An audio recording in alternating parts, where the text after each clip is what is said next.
Loopy. You already know I trended that. I ain't admit that. Shout out Max B. It's your boy Shot Breeze, and that's right. Come on, man. Come on. You see the title below, right? So you know what time it is. That's right. We got another one by Uncle Charles, aka Charleston White. This time, he's going to be clearing up why he addressed Boosie and T.I. kids. Now, you know I did a reaction about this type of topic before, but now he's explaining, he clears up why he addressed them. So we're going to see what he got to say. This is a different platform, too. He's going to be speaking on Off the Record podcast. That's by DJ Academics. We're going to speak on DJ Academics, too. But that's right after all of this. So let's just jump into it. Let's see what he's talking about. And we're going to chop it up, all right? The full episode of this podcast can be seen for free. Click the link in the bio chat. Let's get it. You're big into psychology and what's going on. A kid growing up in a privileged environment, T.I. has made at least over $100 million in his career. Mansions on mansions, butlers, probably everything, any amenity that you would say, well, it's an environment that kind of molded him to be this way. This kid wouldn't have the same. Sure he would. T.I., you gotta understand, T.I. he was young for a while and he was gangster promoting gangsterism. So he was fighting a little flip, so his kids go pick up. Yeah, he was going at it with a little flip. So this is what we forget as parents. Nigga, from 0 to 5, we irresponsible. We smoking weed. We got porn. We got all kind of shit going on at the house. We got all, from 0 to 5. Them kids their memory is like elephants.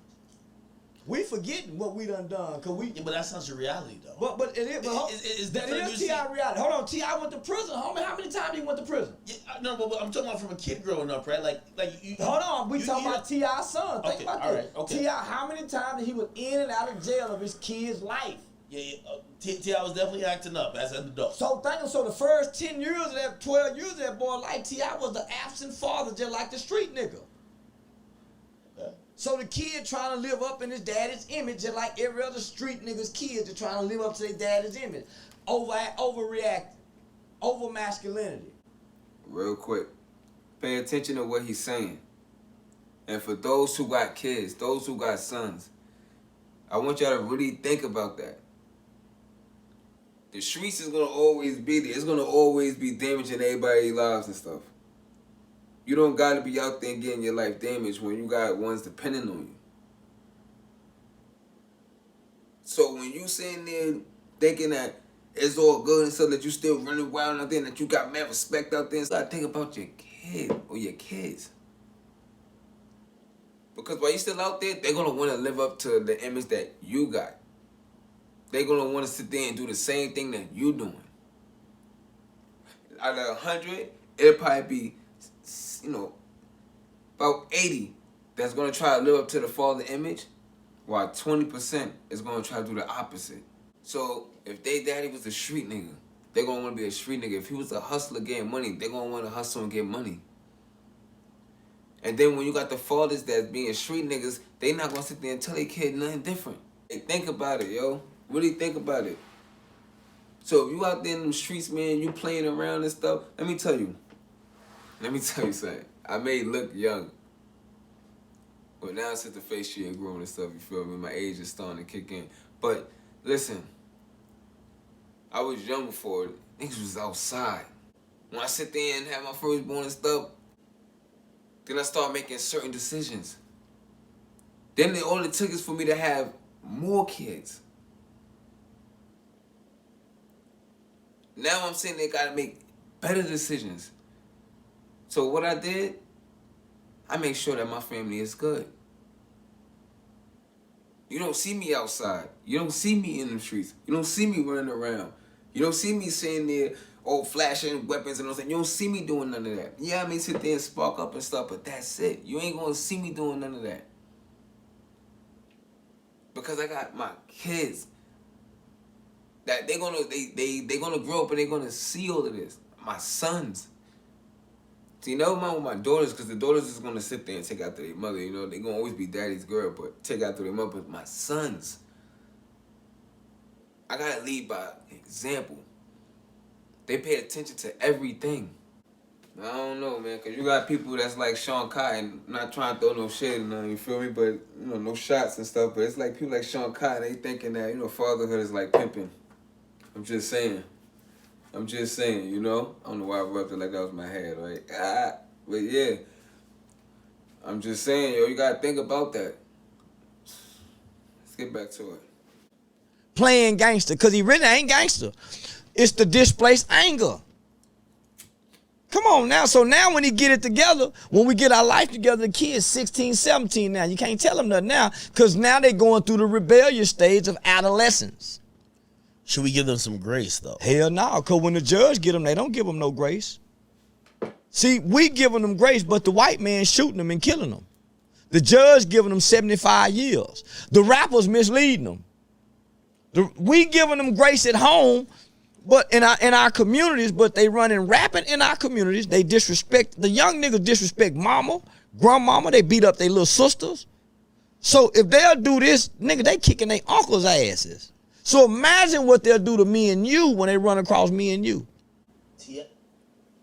That's another thing too. You know, a lot of people always be saying, "Oh, it starts off at home. It starts off at home. It starts this, that, and third." You absolutely right. It starts off at home, but for some reason, these kids is not like how we was back then.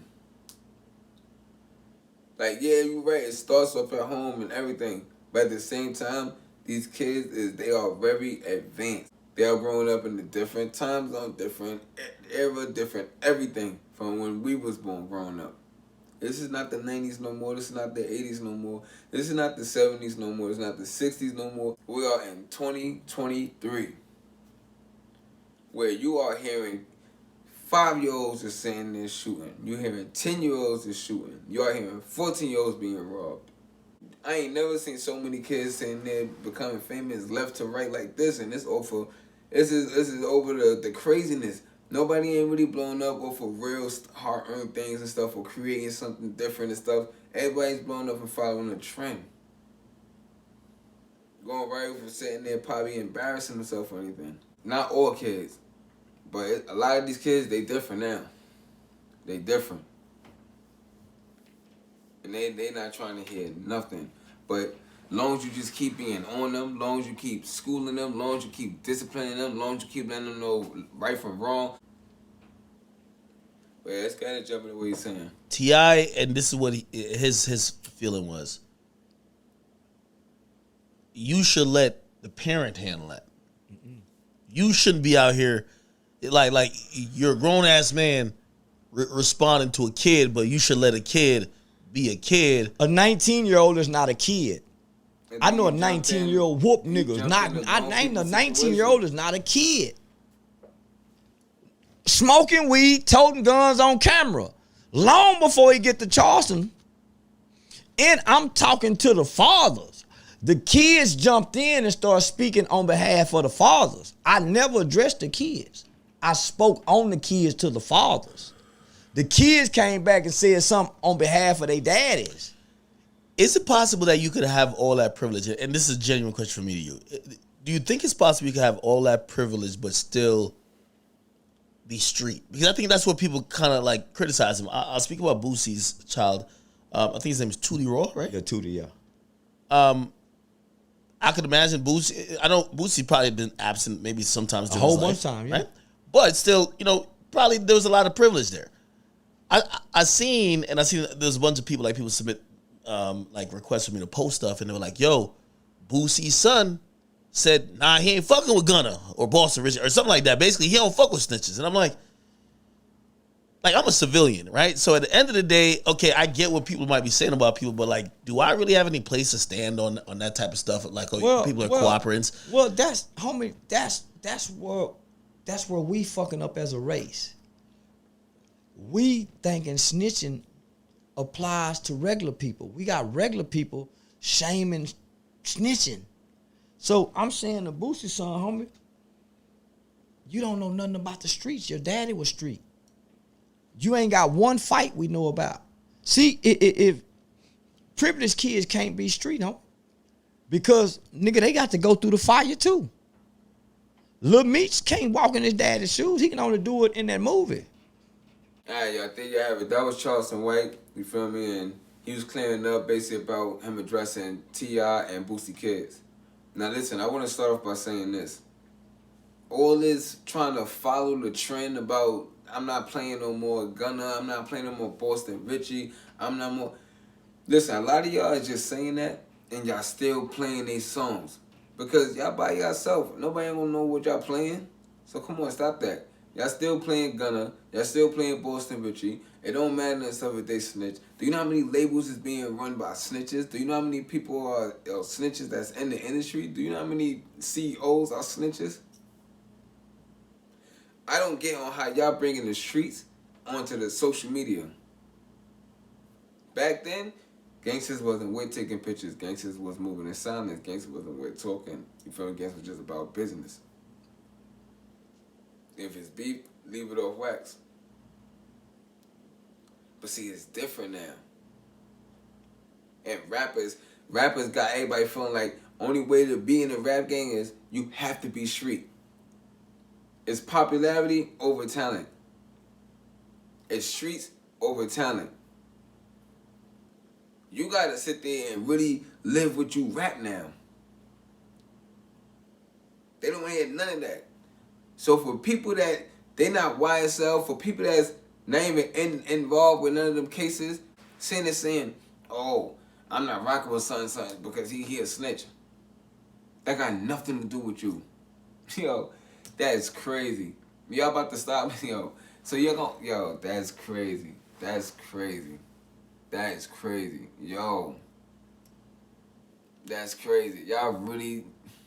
Then y'all got people that is civilians. Civilians. Getting involved with street stuff. That now they are involved with drill rap beef. They are saying they're arguing with people. And now they saying who's snitching and who's not valid and who's canceled. And then if you got a real rep in the streets, how can the internet cancel that? And him saying about, can privileged kids be streets? I'm be honest with you. Even like I see how he broke down about T.I. and Boosie, being absent and stuff. But at the same time, I really feel like you really can't be street and use privilege. Why? It's because you ain't go through the same thing as the ones that was really out there. You ain't go through the same fire. You ain't go through the same struggle. You ain't go do the same type of... The things that you doing is because, things that they doing is a choice. But at the same time, they don't know no better. But when you're a privileged kid, you know better. So now that's really right there, that really is a choice. Because you know you don't have to. I hope y'all understand what I'm basically saying. I hope y'all get that. And yo, with DJ Academics, I've been waiting to speak on this right here with him. A lot of alright, first off I want to say, slow down that Henny. Slow down. Whenever you doing interviews, leave the Henny alone. Or just drink 1 cup. 1 cup, that's it. That's it. Because especially when you're doing an interview with somebody like Charleston White, you gotta be focused. You gotta be focused. You can't be none of that. You can't be trying to think, keep up. None of that. You gotta be on point with him. On point. Because he's gonna hit you with some facts. He's gonna hit you with some facts. And another thing I wanna say is, with DJ Academics, a lot of people was bashing him, coming at him, but me, I'm gonna speak up and I'm gonna say it. Listen, him doing that drill with, the Warren Shot rack and stuff, and him doing all that, you can't get mad at him for doing that when you are on the track self-incriminating yourself. So now when he's saying they're making a correction, now he's snitching. Y'all follow so many different blog sites. And a lot of the stuff that they post don't even be about rap. And if it is about rap, it don't even be about who dropped a new track. It mainly just be stirring up they gossip about who got beef. It's a whole bunch of blog sites. Even down to the little ones that they be having rap superstar or hip hop star and all this type of stuff, and still they gossip. All them platforms they gossip. Most of these podcasters they gossip.